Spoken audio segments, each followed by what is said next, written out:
এক ভাই আমাকে প্রশ্ন করছে, দিদি ভাই আমার ভালোবাসার মানুষটি আমাকে ছেড়ে চলে গেছে। আজ 15টা দিন হয়ে গেল, তার জন্য আমি খুব কষ্ট পাচ্ছি, খুব কান্না করছি। তার সাথে যোগাযোগ করার অনেক চেষ্টা আমি করেছি, অনেক নাম্বার দিয়ে ফোন করেছি, কিন্তু কোনো রেসপন্স পাইনি। তার সাথে কোনো কথা হয় না। আমি খুব কষ্টে আছি।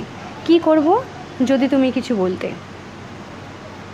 জানো, আমাকে ফেসবুক বা ইউটিউবে যত অনুরোধ ভিডিওগুলো তোমরা করো, বেশিরভাগটাই এই টপিকের উপর।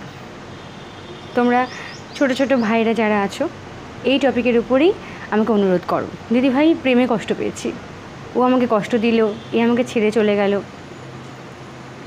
দেখো, আমি আগেও অনেকবার বলেছিলাম হয়তো যে পৃথিবীতে প্রেম বা ভালোবাসার মতো সুন্দর অনুভূতি হয়তো আর হয় না, আমি অন্তত মনে করি না।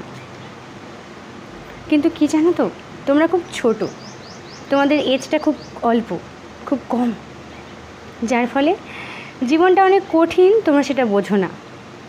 তোমাদের এজটা কম হওয়ার জন্য তোমরা এতটাও ম্যাচিওর না, তাই তোমরা অল্পতেই খুব কষ্ট যন্ত্রণা পাও এবং খারাপ সিদ্ধান্ত নাও। এত কষ্ট পাচ্ছ, চলো আজকে কিছু কথা বলি তোমাদের। আসলে তোমাদের সবথেকে বড় ভুল কি জানো? কারোর সাথে প্রেম করলে, কাউকে দেখে ভালো লাগলো, একটু কথাবার্তা বললে, একটু চ্যাটিং করলে, বাস তোমরা ভেবে নিলে যে ওই মানুষটাই আমার লাইফ পার্টনার হবে। আর যখনই ওই মানুষটা তোমাকে কষ্ট দিল, তোমরা সেটা সহ্য করতে পারো না। তখন মনে হয়, হায় রে, আমার কি নাই কি হয়ে গেল, আমি এখন কি করব। এই ভাবনাটাই সব থেকে ভুল। দেখো, জীবনটা অনেক কঠিন এবং অনেকটাই বড়। লাইফে অনেকে আসবে, অনেকে যাবে। এবার তুমি আমাকে বলবে, দিদি ভাই তাই বলে কি আমি কাউকে ভালোবাসলে সে আমার লাইফ পার্টনার হবে এটা আমি ভাবতে পারি না? অবশ্যই পারো, অবশ্যই পারো, কারণ তুমি তো সৎ, তুমি তো ঠিক আছো, তুমি কাউকে ভালোবেসেছো, তুমি তার জন্য সব কিছুটা করো। কিন্তু উল্টো দিকের মানুষটা যখন তোমাকে কষ্ট দেয়, তোমাকে ব্লক করে দেয় সমস্ত জায়গা থেকে, তখন তোমার দোষটা কোথায়? আগে একবার এটা ফিল করো তো। তুমি ঠিক আছো, তোমার ভাবনাটা ভুল নয়, কারণ কাউকে ভালোবাসলে তাকে লাইফ পার্টনার ভাবাটাই হয়তো ঠিক। প্রকৃত ভালোবাসা যারা বোঝে তারা হয়তো এটাই চায়। কিন্তু তোমার উল্টো দিকের মানুষটা তো ঠিক নেই, সে সমস্ত জায়গা থেকে তোমাকে ব্লক করে দিয়েছে, মানে আসলে সে তার মন থেকে তোমাকে ব্লক করেছে। আমি মনে করি যে মানুষটার মনেই তোমার কোনো জায়গা নেই, সেই মানুষটা তোমার লাইফে হয়তো না থাকাই ভালো।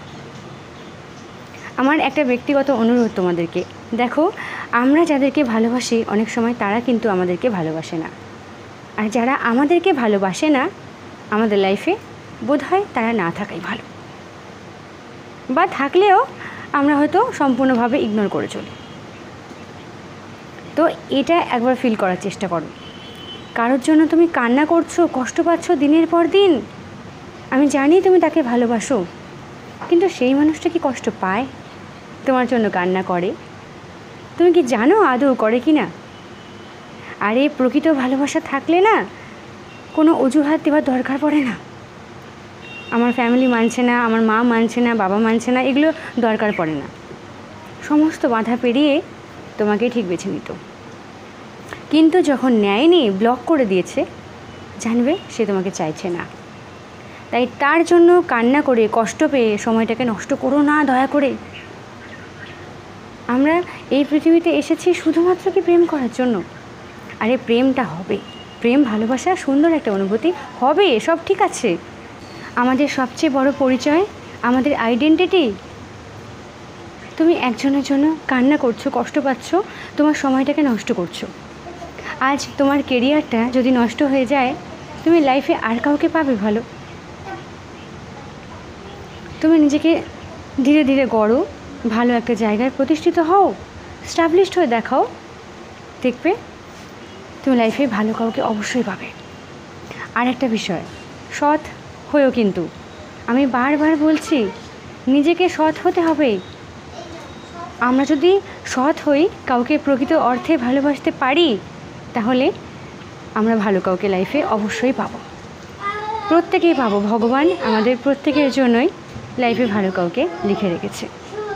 তাই বলি অযথা সময়টাকে নষ্ট হতে দিও না।